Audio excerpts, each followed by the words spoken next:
కృష్ణ గారు విజయమ్మ గారు love success ఏంటో చెప్పండి. చెప్పండి, మీరు చెప్పండి.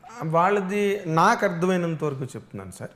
వాళ్ళిద్దరిది ఒక మ్యూచువల్ అడ్మిరేషన్ ఒకటి ఫస్ట్, రెండు మ్యూచువల్ ట్రస్ట్, రైట్, మూడు mutual cooperation. They lived for each other. Correct. They did not want anything else. Perfect. ఇప్పుడు లాస్ట్ చెప్పారే అదే నేను కోరుకు. ఇప్పుడు వాళ్ళ పిల్లల్ని కూడా కోరుకోలే, అంతకన్నా సాక్రిఫైస్ మరి ఉండదు. అవును అవును అవును. ఏది వాళ్ళు మంచి ఏజ్లో ఉన్నప్పుడు కదా మ్యారేజ్ చేసుకున్నారు. అండ్ వాళ్ళు they both of them they are two distinct institutions. అందరిని కలిపి ఒక ఫ్యామిలీ చేశారు కదా. అవును.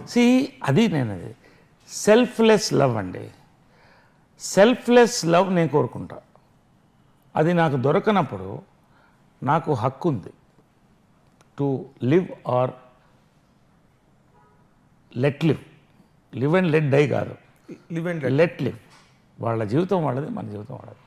ఇంతకంటే నేను ఏం కోరుకోలేదండి. సెల్ఫ్లెస్ లవ్ కావాలి. అది నేను పవిత్రలో చూశాను, మా అమ్మని పవిత్రలో చూశాను. కాబట్టి నా లైఫ్ ఫ్యూచర్లో బాగుండాలంటే నా చుట్టూ వందల మంది ఉన్నారు, కుటుంబాలు పనిచేస్తున్నాయి, నా ఒక్కడే కాదు, పిల్లలు ఉన్నారు. వీళ్ళందరూ బాగుండాలంటే నేను సేఫ్గా ఉండాలి, నేను కంపాషబుల్ వ్యక్తితో ఉండాలి, సెల్ఫ్లెస్గా ఈ ప్రేమ ఉండాలి. ఇదే ఇది.